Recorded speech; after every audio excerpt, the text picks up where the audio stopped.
As leaders from across the globe gather for the G20 Summit, some big deals and projects are expected to be announced as well.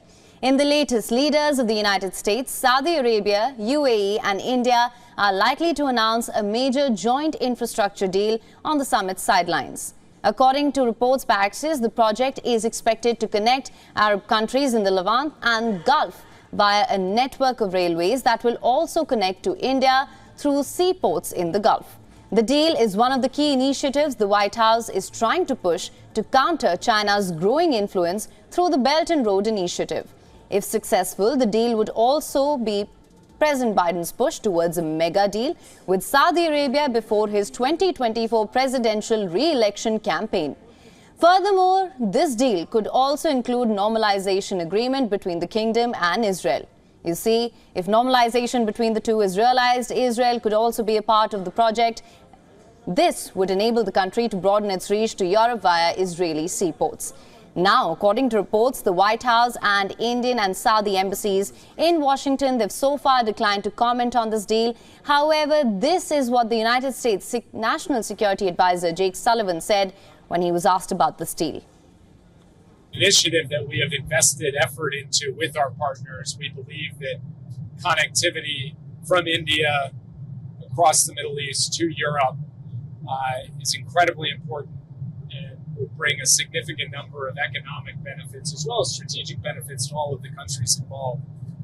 But where things land with respect to any potential announcements this weekend as opposed to down the line, I can't say tonight. Now, according to Axios, the new initiative came up during talks that were held over the last 18 months in another forum. It's called the I2U2. The forum includes the United States, Israel, the UAE and India. And for more on this deal, to discuss more about this, we're joined by former Indian diplomat Anil Trigunyat. Sir, thank you so much for joining us on the show. Thank you. Now, sir, my first question to you, what's your assessment of this infrastructure deal between the United States, Saudi, UAE, India? How beneficial do you think this will prove to be for the states involved? Firstly, I would like to tell you that connectivity remains the key.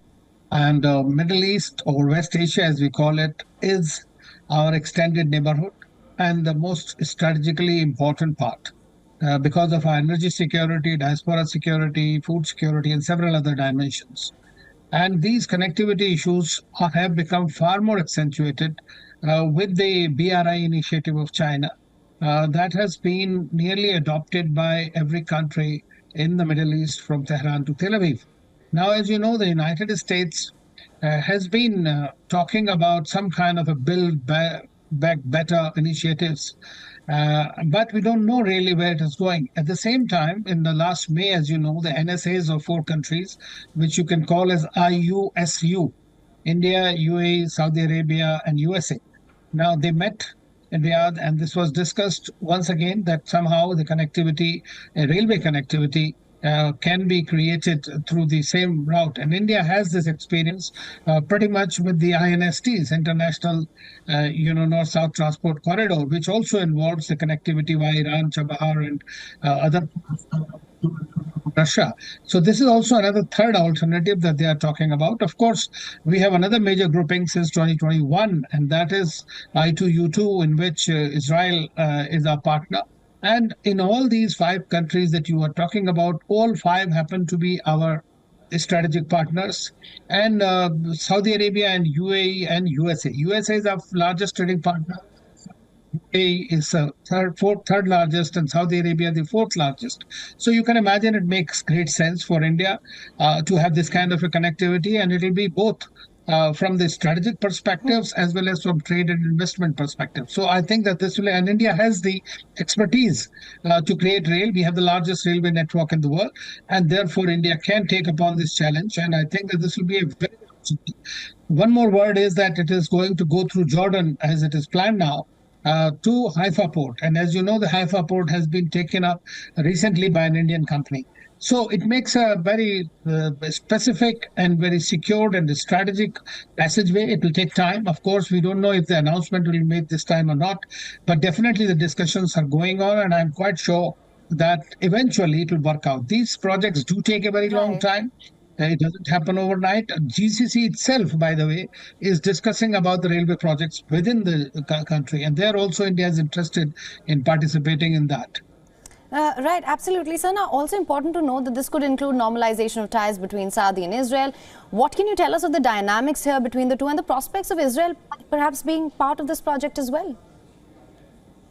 Well, firstly, I mean, as you mentioned also, and I told that I2U2, it has been discussed, and I2U2 is one of the sub-regional grouping in which things have really moved much faster than otherwise in many others. So we have seen that happening, and several food corridors that have been discussed, and they are very significant.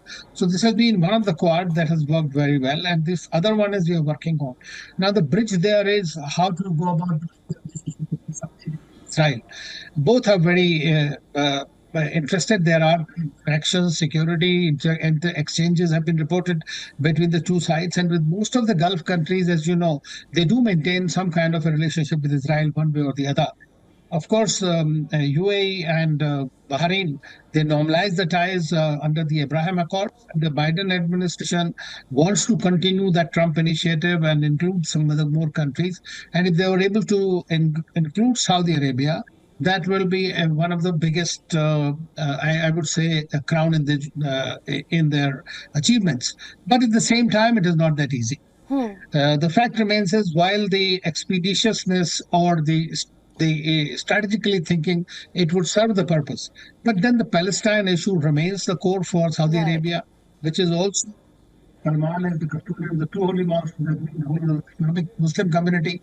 And as long as Israel does not relent on certain concessions that have been agreed, the Arab peace plan and the initiatives that Saudi Arabia itself has proffered in order to resolve the situation, I doubt very much that the full normalization is on the cards. Right, sir. Now, this deal is also seen as an initiative by the United States to counter China's growing influence. What's your take on this, and do you think a potential deal could prove to be effective in this regard?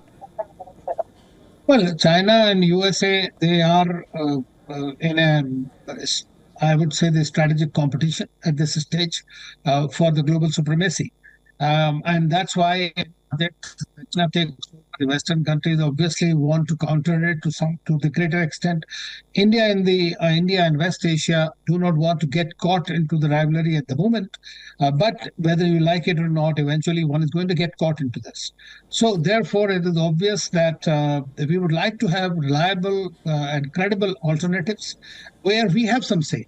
For example, India has the expertise, and if this railway and port infrastructure develops, it will give a lot of facilities and benefits to Indian companies. At the same time, to the locals also. They will also have alternatives. So it is an age of alternatives that we are looking at, and credible and reliable alternatives. So India does provide that. And of course, US has its global thinking about it, and they're all, I would say that they are designing it according to this. Much earlier, if you must have seen several years ago, when Biden became the president, he talked about this Build Back Better at the G7, and again at the Quad summits, and all these have been reiterated again and again. Nothing much had happened. But at this time, we are seeing that the USA obviously is taking the lead. It is driven by their quest for normalization of ties between Saudi Arabia and Right. Well, Ambassador, thank you so much for joining us on the show with your perspective on this. WION is now available in your country. Download the app now. Get all the news on the move.